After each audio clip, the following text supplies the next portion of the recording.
Лукашенко рыхтуе прапагандыстаў да прэзідэнцкіх выбараў. У чацвер ён правёў нараду ў пытаннях інфармацыйнай палітыкі. Апрача яго самога, у гэтай сустрэчы брала ўдзел яшчэ 4 асобы.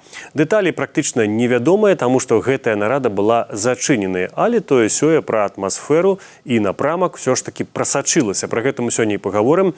Гэта Пік Свабода, мяне завуць Дмітрий Гурневіч.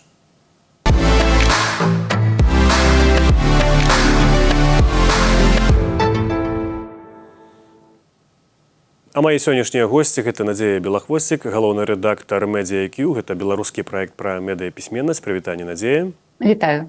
А таксама гісторык і палітолог Александр Фридман. Вітаю, Александр. Вітаю.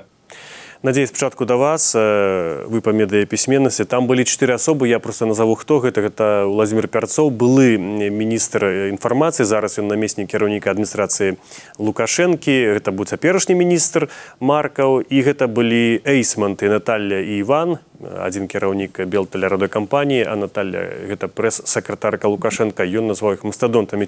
Чаму, на вашу думку, толькі гэтыя 4 асобы?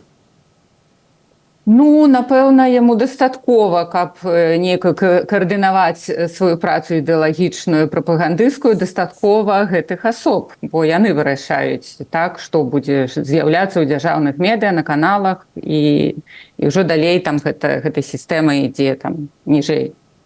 Напэўна, так. А на вашу думку, увогуле, навошта гэта нарада зараз праводзілася? Гэта цікавае пытанне.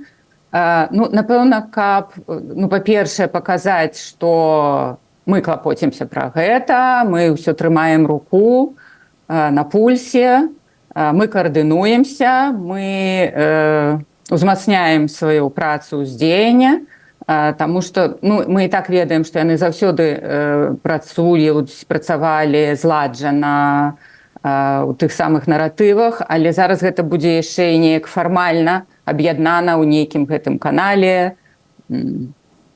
Напэўна, так. Александр, а вы адчулі нейкую іншую атмасферу гэтай нарады, таму што яна сапраўды была зачыненая. І там называліся нейкія асноўныя навіны пра ўзнікненне першага інфармацыйнага тэлеканалу ў Беларусі, пра тое, што з'явіцца нібыта беларускі YouTube, але апрача гэтага ці вы штосьці заўважылі нейкую, магчыма, рыторыку, іншую рыторыку таксама? Мяне сапраўды здзівіла вось таго, што яны дэманстравалі. Мяне здзівіла гэтая прадвыбарчая тэма. Но ўсё ж такі да выбараў яшчэ далёка, калі яны не будуць там нейкімі форс-мажорнымі, не будуць абвешчаны раней.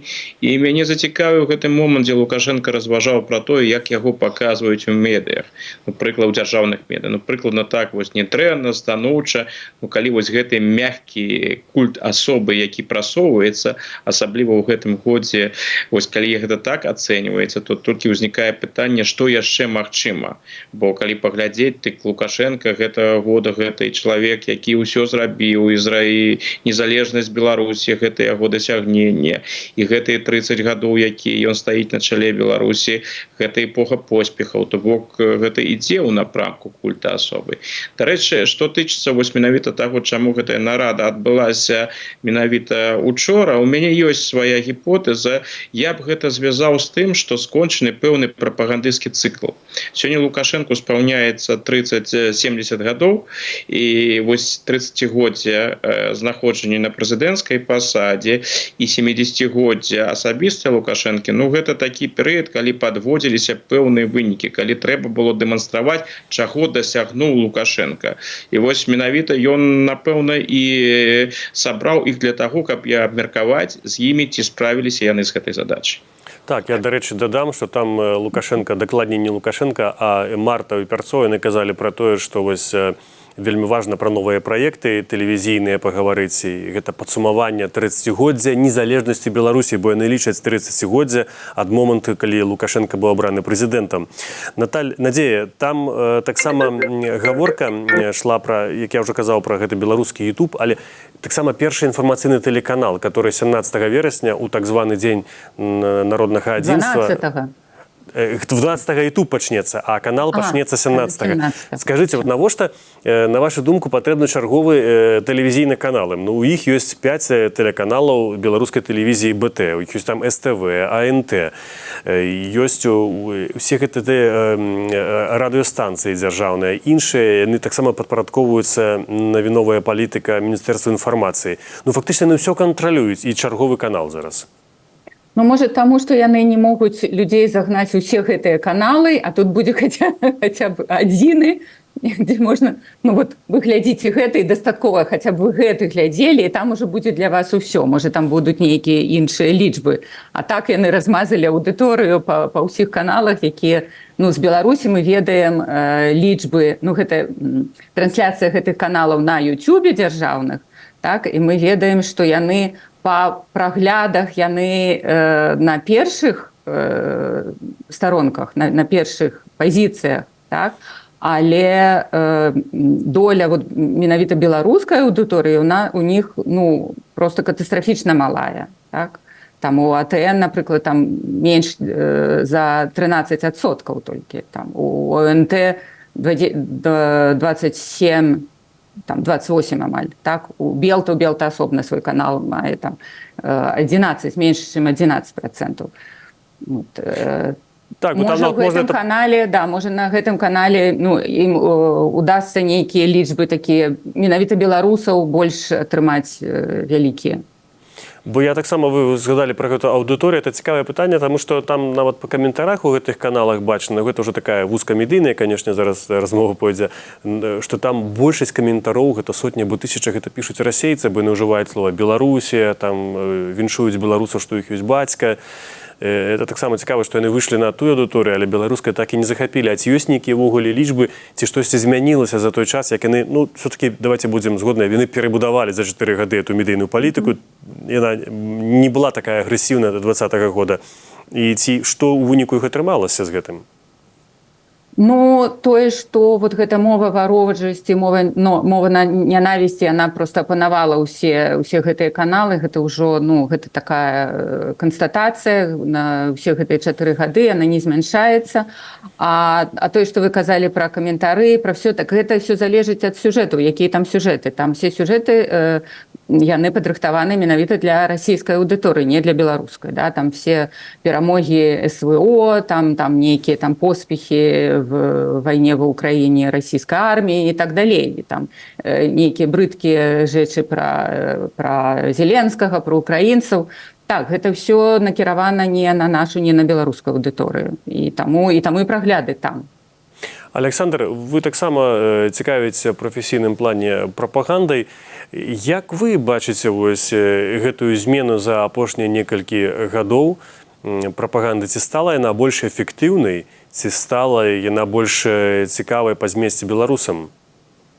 Я думаю, што яна, наадварот, стала менш цікавай, бо яшчэ да 20-го года былі, уласна кажучы, адрозненні ад расійскай прапаганды, былі асаблівасці. А сёння, калі мы паглядзім, напрыклад, там стаўленне да нейкіх міжнародных падзеяў, ну чым яны займаюцца? Яны капіруюць тое, што ідзе з Расіі. Ну там ідзе, канешне, пэўная адаптацыя ў сувязі з ацэнкамі падзеяў Лукашенко. Калі Лукашенко ацэньвае там нейкія міжнародныя, ты ж міжнародныя падзеі, трошкі інакш, чым гэта робяць у Расіі, но адбываецца адпаведная адаптацыя. У астатнім асаблівага адрознення няма. Ну так, яна вельмі агрэсіўная, гэтая прапаганда.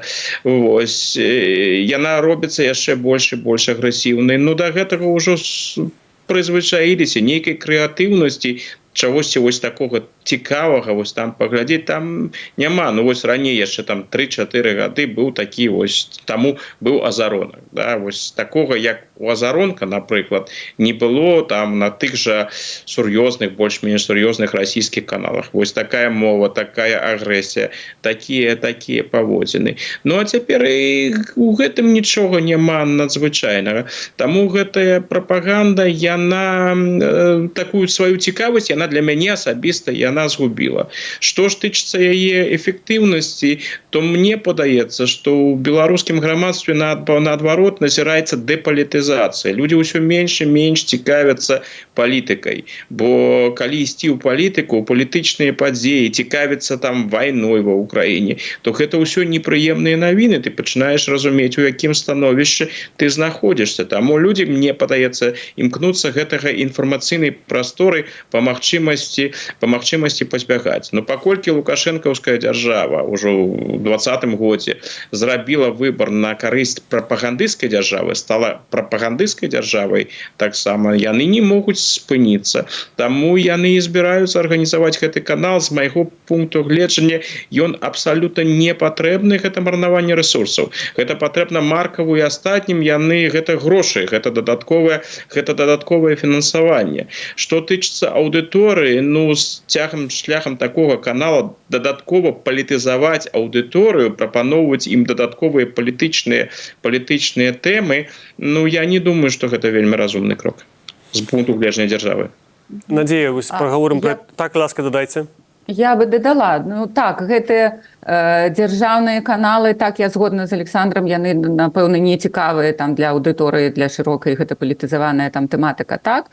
Але яны працуюць, зараз яны ідуць на ўзровень ніжэй, на мясцовы, на лакальны гэты ўзровень, і там яны працуюць даволі паспяхова, калі яны працуюць з мясцовымі навінамі, так, і праз іх прасоўваюць ідэалагічныя нейкія наратывы.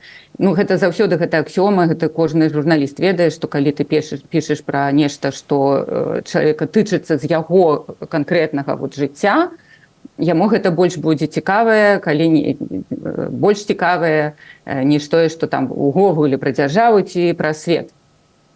І тая метадычка гэта мінская праўда, якая ўсплыла там некалькі месяцаў таму, яна і сведчыць, што яны працуюць у гэтым напрамку. Яны вырошчваюць гэтых блогераў, гэты тэлеграм-каналы нейкія, яны кантралююць іх, ствараюць. Так, яны працуюць, мы не можам сказаць, што яны такія неэфектыўныя. І ці будзе, на вашу думку, эфектыўным гэта беларускі YouTube, як яны там яго называлі, але сутнасць у тым, што якраз вы самі казалі, што 12 верасня ён пачне працу.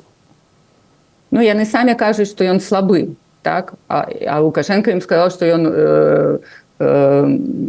спадзяваўся, што яны нейкага там звярнуцца да нейкіх там замежных спецыялістаў, але яны вырашылі самі, так? Ну, нешта ці гэта будзе на каленке такое зробленае, ну, мы не ведаем. Но ўсё будзе залежаць ад таго, які кантэкст яны будуць там трансляваць. Калі гэта будзе тое самае, што зараз яны там, калі гэта зноў будзе на расійскую аўдыторыю накіраванае, а ў Расіі там YouTube гэты, які запаволілі, ну так, тады будзе там нейкая аўдыторыя. Каб беларусы там пайшлі адразу і СТВ, і ТН, і СБ, і Белту глядзець, ну не думаю. Да, дарэчы, і самім расейцам яны анансавалі многія праекты, ім не ўдаецца, яны не запусцілі ніякага ані Фейсбуку, ані Інстаграма, і таксама яны прасоўваюць праект Рутюб, але гэта вельмі далёка ад таго, што ёсць на Ютубе. Александр, як вы думаеце, дзеля чаго тады гэта ствараецца, калі яны самі называюць яго слабым? Я думаю, што гэта не ў апошнюю чаргу ствараецца ў прачуванні вельмі дрэнных часоў, калі будуць адключаны сацыяльныя сеткі, магчыма, будзе адключаны YouTube, і каб была хаця б грамадству прапанавана нейкая альтэрнатыва. Вось пакуль, канешне, ў Беларусі не адбываецца тое, што мы назіраем у Расійскай Федэрацыі у дачыненні да сацыяльных сетак, але ж накірунак ён такі. Сітуацыя можа абвастрыцца, і нават калі гарачая фаза вайны ва ўкраіне спыніцца, холодная вайна, яна ж у Еўропе ідзе, і яна працягнецца, так што, магчыма, мы праз нейкі час будзем мець вось такі момант, такую сітуацыю, калі Расія і Беларусь паспрабуюць цалкам пазбавіцца ад заходніх сацыяльных сетак. Зараз мы назіраем вось гэтую цікавую сітуацыю з Тэлеграмам, дарэчы, таксама вельмі важную сітуацыю для Лукашэнкі, бо ў выніку, як там сітуацыя высветліцца, ці зменіць свае паводзіны праводзіны Telegram, і калі зменіць і пачне супрацоўнічаць з заходнім бокам, ну дык магчыма гэты прапагандысцкі контент расійскі перш за ўсё, ну беларускі канешне часткова, які там прысутнічае, ён будзе выдалены. А значэнне Телеграму ўсё ж такі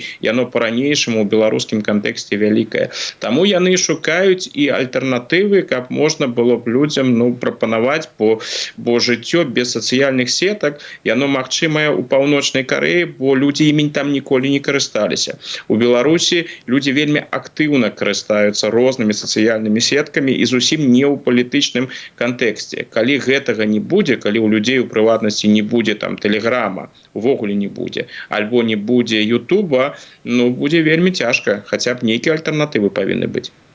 Дарэчы, Надзея, Лукашенко там казаў, што яны не маюць права праігрываць на медыйным полі. І зараз яны, на вашу думку, у якой сітуацыі прайграюць або выігрываюць і ў каго? Хто галоўны, так бы мовіць, апанент гэтай прапаганды? Ці гэта ўсё ж такі расійскія СМІ, незалежныя ці залежныя ад Крамля, ці гэта ўсё ж такі беларускія незалежныя СМІ? Прайграюць і выйграюць, ну гэта складана ацэньваць, бо мы не маем такой сапраўднай сацыялогіі. Тая сацыялогія, якая ёсць, яна паказвае, што за апошнія там гады гэта глядзенне тэлевізара, яно расце. Ну так, яно расце, бо людзі ў Беларусі засталіся ў інфармацыйным такім вакууме, і не ўсе адважваюцца там чытаць незалежныя медыа. І таму і менавіта YouTube гэта самая такое бяспечная платформа, бяспечнае месца, дзе ты можаш нешта паглядзець. А на каго, з кім яны супернічаюць, так. Супернічаюць. Я думаю, я паразважала не з кім, а за каго, за якую аўдыторыю, на якую аўдыторыю яны працуюць. Так? І вялікая частка гэтай аўдыторыі, мне здаецца, гэта дэмакратычныя сілы, гэта людзі, якія не згодныя з палітыкай, з рэжымам зусім, і тут іх мэта дэмаралізаваць, запалохаць, бо ўжо крыміналізавана спажыванне контенту. І вось гэта важная частка, а другая частка, яна накіравана на ту аўдыторыю, якая чакае тое, што яна робіць, яна гэта ўспрымае, але з імі іх няма чаго агітаваць, бо яны ўжо іх. Як яны працуюць з нейтральнай аўдыторыяй, як яны на яе ўплываюць, мы не ведаем, бо здаецца, што тое, што яны робяць з той мовай варожасці, з той нянавісцю, з той агрэсіі, на гэтую аўдыторыю гэта дакладна не будзе працаваць. Дарэчы, мне да вас дакладняючае пытанне. Вось некалькі месяцаў таму была нарада ў Магілёве таксама з супрацоўнікамі праваладных СМІ, і там Лукашенко засцярог ад такой мовы варожасці супраць Украіны і украінцаў. Ці нешта змянілася, ці вы, як медыаэкспертка, таксама заўважылі змену? Так, мы адсачылі адразу, бо мы ж ведаем, што яны працуюць не самі, яны хістаюцца разам з гэтай асобай. І так, мы адразу заўважылі, што гэта ўзровень гэтай агрэсіі, ён адразу зменшыўся. Так. І зараз цікава паглядзець, што яны будуць таксама пра Telegram казаць, калі ўжо Лукашенко выказаўся сваё меркаванне з нагоды гэтага арышта Дурова, а мы ведаем, што яны перад гэтым транслявалі. Так, і Александр, вось у сувязі з гэтай зменай наратываў пасля гэтай нарады ў Магілёве да вас пытанне. Тады як вы разумееце гэтыя словы Лукашэнкі, што не трэба валіць на карысць дзеючага прэзідэнта, калі ён захоча пайсці на наступныя выбары? Ён так пра сябе гаварыў, калі 25-м годзе пойдзе, каб яны ўсё ж такі вельмі ашчадна ставіліся да культа асобы Лукашэнкі. Што тады сапраўды яны прыслухаюцца да гэтага, ці для каго это была заява яго ўчора? Я думаю, что гэта як звычайна, вось такая была гульня на публіку, вось паглядзіце, не трэба, я раблю толькі сваю працу, я вось такі ж чалавек, як вы, тут не трэба тут перабольшваць. Але гэта словы, якія б я усур'ёз не ўспрымаў бы. Яны як працавалі, так і будуць працаваць, но напэўна будзе ўсё ж таки гэтага культу трошки менш, бо вось тыя і дзень народзіна ў Лукашэнкі, ну гэта ў меншай ступені, паколькі ўсё ж таки там такая дата, што яны не афішуюць, што яму вспомнілася 70 гадоў, гэта хутчэй не на іх карысць. Але вось 30годдзе да ўлады, вось гэта падсумаванне вынікаў, дасягненняў і іншага, ну гэта быў кантэкст такі, што ён ішоў у напрамку культа асобы.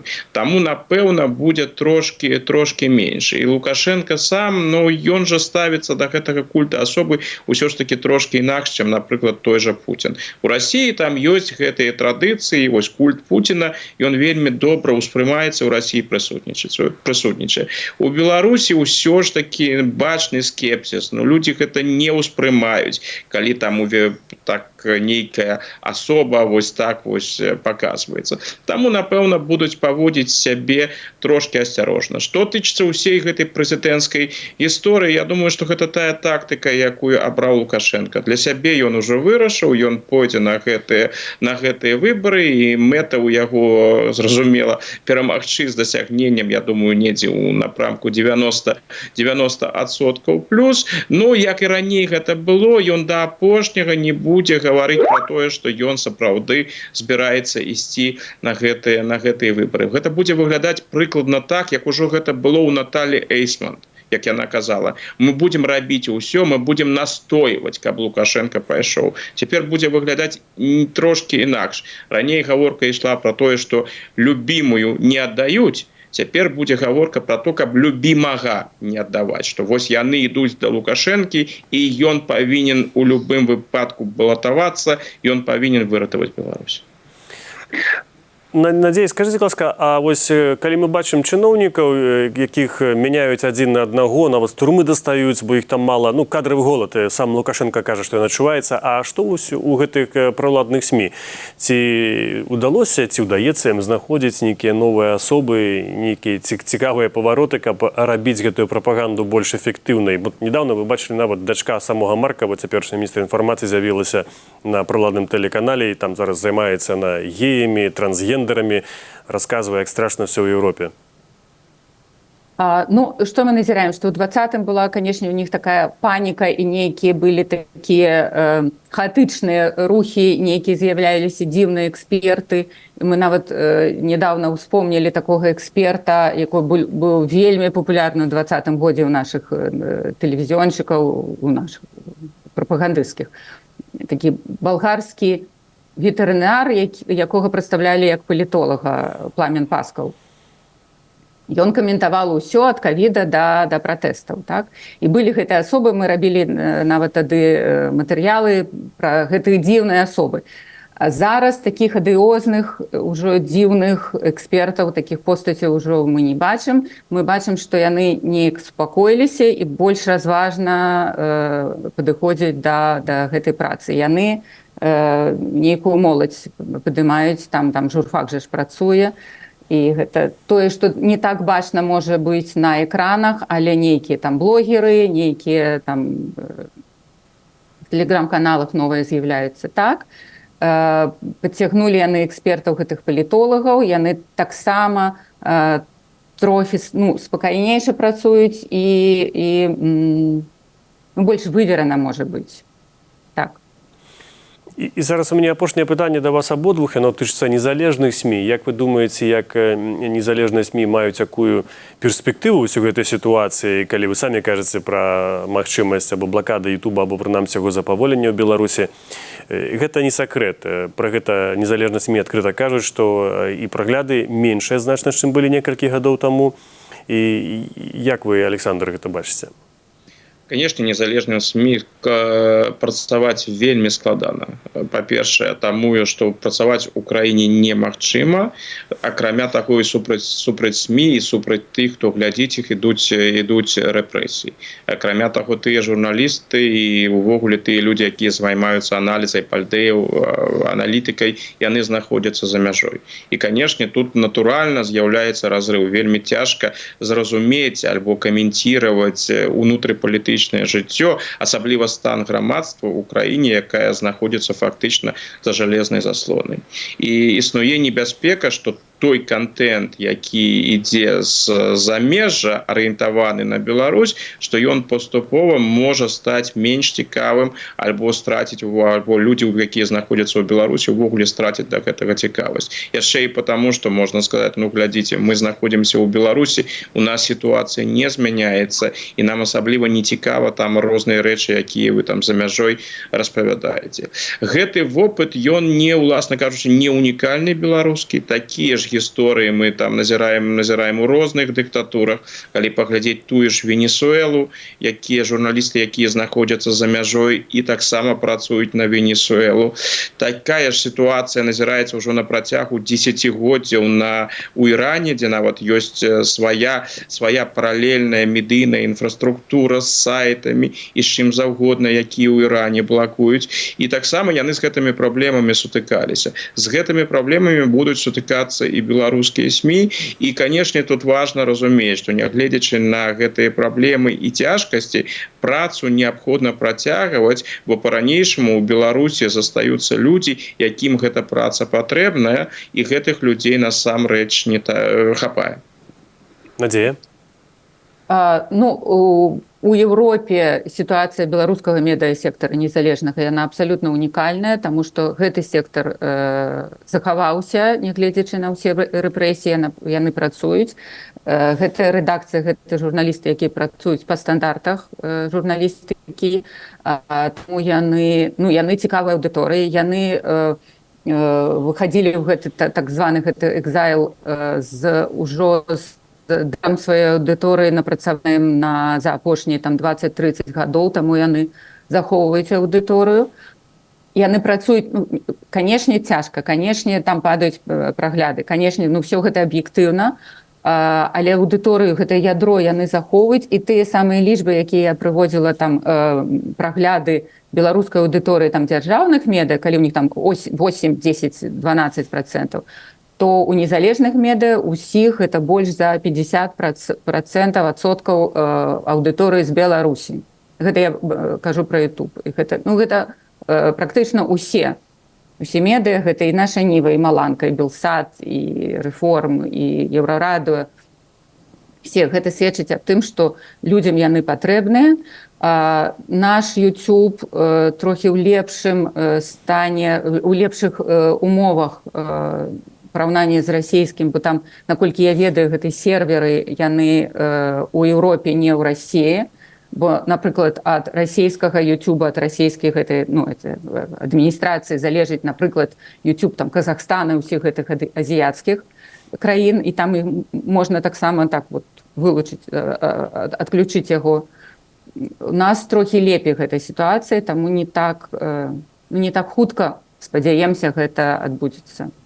Дзякую, вялікі, Надзея. Я просто дадам таксама, што аўдыторыя нашага канала «Свабода Прэміум» у Беларусі гэта больш за 80%, таму дзякую усім, хто глядзіць нас у Беларусі. Гэта вельмі небяспечна. Глядзець бяспечна, ставіць лайкі і каментары не. Але калі вы ў бяспецы, калі ласка, каментуйце гэта відэа, стаўце лайкі. Я нагадаю, што сёння маімі госцямі былі Надзея Белахвосцік, галоўная рэдактарка Media IQ, а таксама гісторык і палітолог Александр Фрыдман.